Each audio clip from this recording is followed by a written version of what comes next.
Hey guys, welcome back to the channel. Today I'm going to be reviewing the film adaptation of Cell, the book by Stephen King. Now I already have a review for the book out. If you want to check that out, you can do so by clicking right here, or you can click on the link in the description below. So the movie was released about 10 years after the book was published, and cell phones have changed quite a bit in that amount of time. I mean, now we have smartphones. For those of you who haven't seen my review of the book, the basic premise is pretty much the same.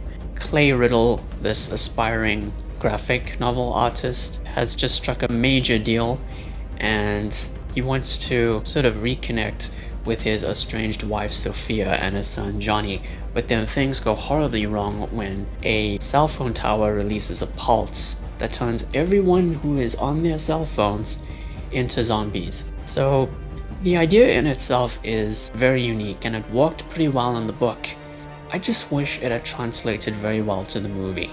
Now, aside from the movie not being a very good adaptation of the book, even on its own, it's bad. It's not very good. And they actually changed quite a few things from the book, which I'm okay with. You know, creative liberties are always going to be a thing when it comes to adaptations. But in the case of this movie, they didn't always work. So we're gonna get into why exactly.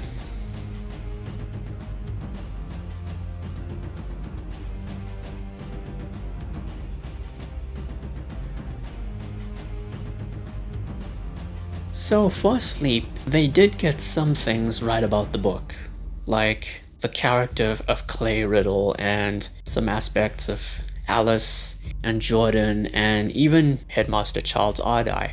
And there's the Raggedy Man, just like in the book. And the core concept, as I mentioned earlier, is pretty much the same, except this time it's been applied to smartphones, and I like the way they did that. The character of Tom McCourt, the short white gay man from the book who was essentially comic relief, he was changed drastically for the movie, and in my opinion it was fine. It worked. Even as a character on his own, I think he worked just fine. He's a tall black straight man. I think he's straight, doesn't matter really, but he's played by Samuel L. Jackson, and he's a former Vietnam vet who is now working as a train driver. Is that what they're called? Train drivers? Ugh, I guess that doesn't matter either. And just like in the book, he's comic relief, so he's a fun character, and it's nice to see him kind of revisit the terrors of war. Only this time it's in society, and he's up against zombies instead of soldiers. And he's played by Samuel motherfucking L. Jackson. What could go wrong? The action in the movie isn't as bad as everyone made it out to be. The first one or two sequences, they're kind of fun, especially the one right at the beginning, which, if you've seen in the trailers, it's an outbreak at an airport. It's laughable, but it's kind of fun. Some of the song choices were very bizarre, but they grew on me a little bit. I'm not gonna say what they are, but when you see them in the movie, you're gonna react the same way. You're gonna think, what? And then maybe on a rewatch, if you ever plan on rewatching this movie, you might think to yourself, oh, okay, kinda suits the movie. Unfortunately, this is all I liked about it.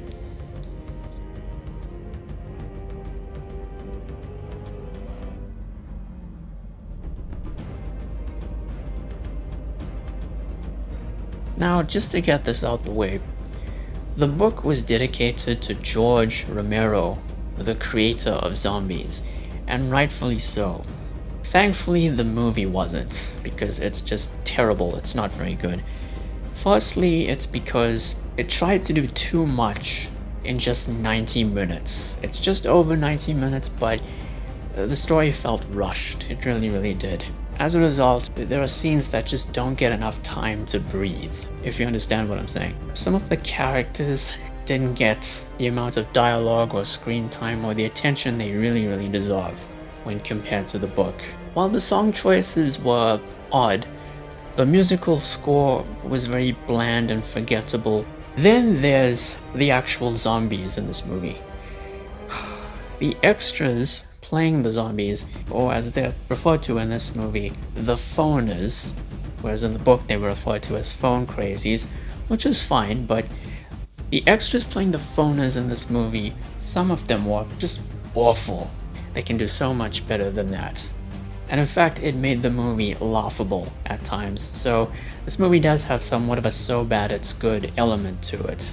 And that alone may give you a reason to watch it. John Cusack is a great actor, and he was good for the most part in the role, but there are one or two scenes where he's just kind of phoning it in. And then there's the technical aspects. That's one of the biggest issues I have with this movie. Firstly, the opening credits, I'm just going to show you what they look like. They look like that. I get what they were trying to do. The square that you're seeing is meant to resemble the shape of a smartphone, and it's meant to distract you. And that's pretty much what cell phones do in a way. I mean, in the opening airport sequence, everybody is on their cell phones. But it ends up blocking a chunk of the screen, and this happens quite often. So it was a good idea executed poorly, in my opinion. Most of this movie feels like it was handheld. You know, they used handheld cameras. And in some scenes, it feels kind of unnecessary. And some of the editing is awkward, like, you know, it's like they're cutting people off mid-sentence. I get what they're trying to do in those scenes, but it's quite noticeable. The action in the second half leans too heavily on shaky cam and frequent jump cuts, and it becomes very, very jarring. And then there's the CGI. Oh, CGI is terrible. It kind of makes me wonder what the budget of this movie was.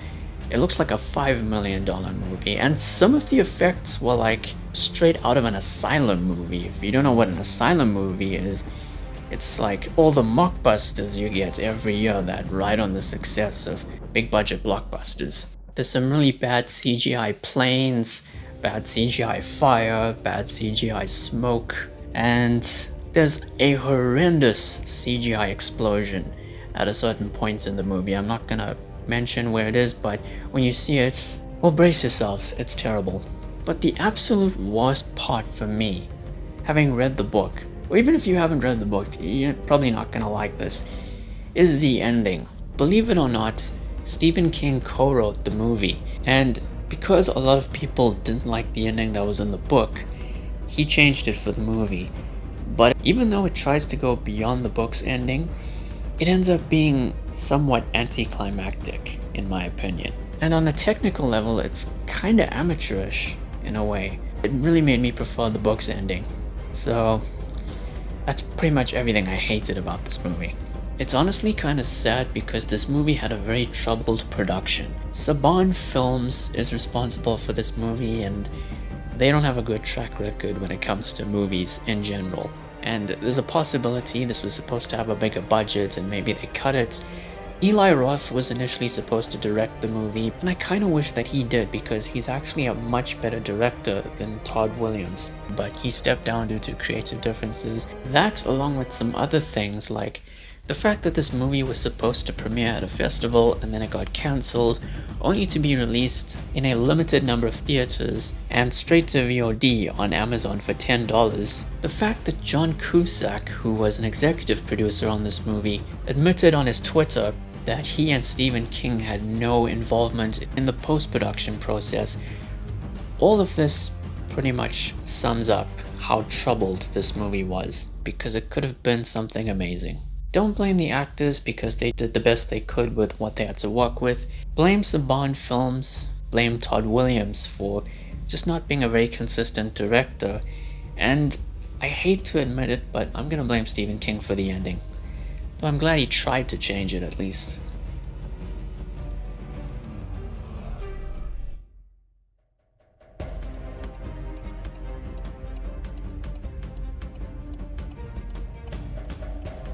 So yeah, that was my review of Cell, the movie. If you want to see this movie just for how bad it is, go ahead. You know, you might have fun with it, but honestly, I wouldn't recommend it. Next time, I'm going to be comparing the book and the movie side by side, because there's actually a lot of changes from the book. If you haven't read the book, and if you haven't seen the movie and you plan on doing either or both, then maybe don't watch that video. But if you have, or if you don't really care about spoilers, then yeah, look forward to that soon. So, thank you all for watching. Please be sure to like the video, share it, and subscribe, and hit the notification icon. Be safe during this time, and I'll see you soon.